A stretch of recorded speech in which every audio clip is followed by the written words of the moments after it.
Madame Bayakaboma Yacine.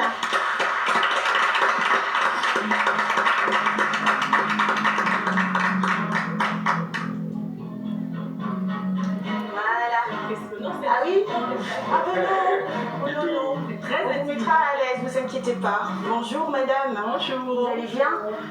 Je pense que ça ira dans quelques minutes. D'accord. Surtout bienvenue sur le plateau de Midi Première. Hein. Merci. Et avec vous, on va parler de cette promotion de la santé mentale au Gabon. C'est ça. Parce que vous êtes dans une forme de campagne de sensibilisation. Quand on te dit promotion de santé mentale au Gabon, surtout pour unifier les téléspectateurs, qu'est-ce qu'il en est exactement? Bon, déjà, je tenais à vous remercier pour l'invitation. Et je veux particulièrement saluer des personnes qui m'ont beaucoup accompagné, sinon qui m'ont beaucoup inspiré dans ce choix. D'accord. Il s'agit de M. Mayombo Godefroy de l'hôpital psychiatrique de Mélène et le docteur Mouti, ainsi que M. Safou. Ce sont des, on va dire, ce sont des modèles, sinon des mentors pour moi, parce qu'ils sont dans le domaine depuis une bonne vingtaine d'années. Et ce sont des personnes qui m'ont beaucoup inspiré par leur rigueur et leur méthodologie dans le travail. Il faut déjà comprendre que la santé mentale, c'est un domaine malheureusement qui est négligé, mais qui est extrêmement important.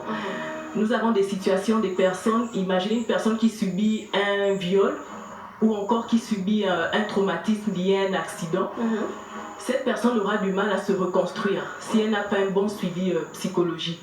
Et elle peut développer plus tard des troubles de on va dire des ordres ou des troubles de la personnalité. Et donc il est important de tenir compte de ces critères, de tenir compte de ce qu'on appelle la psychothérapie pour pouvoir aider les personnes à se reconstruire. Est-ce qu'ils sont nombreux comme ça à se retrouver dans la rue souvent? Est-ce que ça fait partie de ces personnes-là, hein, malades mentales qu'on trouve dans la rue? Bon, il faut comprendre que les malades mentaux ne sont pas que dans la rue, parce qu'en psychologie, il y a trois grandes maladies en psychologie. Malades mentaux, j'ai dit quoi, malade mental? Oui, c'est vous, vous avez bien prononcé. Vous m'avez fait douter de moi tout à l'heure. Apparemment, je ne suis pas la seule à être intimidée par le plateau. Donc, je tiens à dire qu'il faut comprendre qu'il y a trois grandes maladies en psychologie ou en psychopathologie. Il y a les psychoses, les névroses et les états limites. Très bien. Donc, on va dire les psychoses sont les formes. Voilà, c'est ce que je dis. Les psychoses sont les formes les plus graves et les plus délicates. Parce que c'est un état où la personne ne reconnaît pas qu'elle a un problème. Elle dira que c'est un complot, tout le monde est contre moi, ou bien je suis. On est toujours dans la victimisation. Exactement. Je perds le cours des idées, s'il vous plaît, m'interrompre. J'étais en train d'expliquer. Elle est stressée, voilà, donc j'étais en train d'expliquer que concernant les psychoses, c'est l'une des formes les plus graves dans la maladie mentale parce que la personne est complètement déconnectée de la réalité. Voilà pourquoi elle pourra se dénuder, elle pourra même prendre ses matières fécales et frotter sur le corps, ou en fait voilà, elle sera complètement déconnectée de la réalité et elle n'aura pas conscience de son problème. Contrairement aux névroses, les névroses, la personne sait qu'elle a un problème et donc elle pourra même facilement adhérer au traitement. Et dans les états limites, les états limites, comme le nom l'indique, hein, c'est l'intermédiaire entre les troubles psychotiques et névrotiques. Donc il serait difficile de dire seulement que la maladie mentale concerne les personnes qui sont dans la rue. Parce que, comme je disais, il y a différentes formes de maladies mentales. Exactement. Est-ce qu'il y a une possibilité de rattraper ces personnes-là qui sont déjà déconnectées justement de la réalité? Bien sûr, il y a une possibilité. C'est la raison pour laquelle on est assez triste ou désolé quand on passe dans la rue et qu'on voit ces personnes parce qu'on se dit c'est un gâchis. Parce que ce sont des personnes, si elles suivent un bon traitement, déjà si on arrive à bien faire le diagnostic, en fonction du diagnostic établi, on pourra proposer un bon traitement. Et il faut comprendre que le traitement est pluridisciplinaire. Hein. Il y a le traitement psychiatrique ou médicamenteux. Par exemple, pour les cas de psychose, on a des antipsychotiques. Pour les cas de dépression, on a des antidépresseurs et autres. Et à côté du traitement, il y a ce qu'on appelle des psychothérapies. Parce qu'une personne qui développe une psychose, c'est juste le reflet de ce qui ne va pas à l'intérieur. Parfois, ça peut être une maltraitance dans l'enfance. Parce que lorsque l'enfant grandit, lorsque l'être humain grandit, il a différents stades que les scientifiques ont mis en avant. C'est-à-dire, par exemple, de 0 à 3 ans, il y a un stade important. Vous allez voir à la maison, la petite fille aura souvent tendance à dire « je vais épouser mon papa » et le petit garçon va dire « maman sera ma femme ». Voilà, et c'est ce que Freud appelle le stade édipien. D'accord.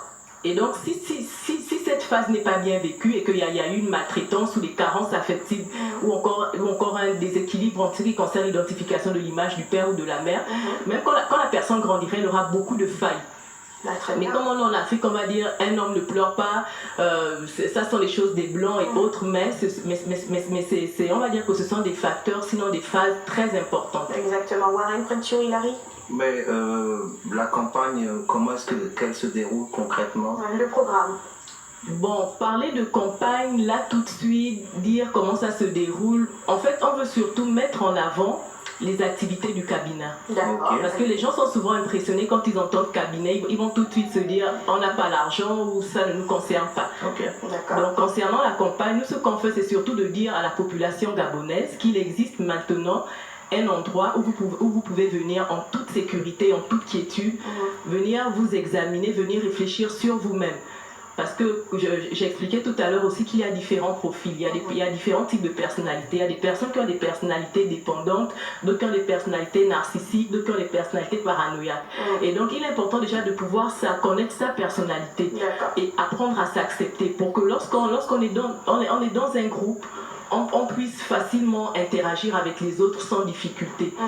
Donc, en gros, c'est ça. Donc, le cabinet de psychologie Addict Plus Addict Plus Simone, oui. Voilà. Et situé où? Alors, c'est situé entre le feu rouge London et la station pétro de Saint-Germain. De Saint-Germain.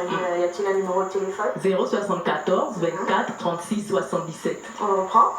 Donc, je disais 074 24 36 77. Voilà, d'accord. Y a-t-il Une page Facebook, on peut laisser un message anonyme disant que... Non, pour l'instant, non. D'accord. Quelque chose à rajouter avant de se dire au revoir? Bon, juste encourager toutes les personnes qui nous écoutent, que ce soit les personnes sur le plateau ou derrière leur écran, de nous contacter. D'accord. Sans hésiter, sans tabou. La santé mentale ne concerne pas que les malades mentaux ou les fous. La santé mentale, concerne l'être humain, parce que l'être humain est constitué du corps physique et aussi du corps émotionnel.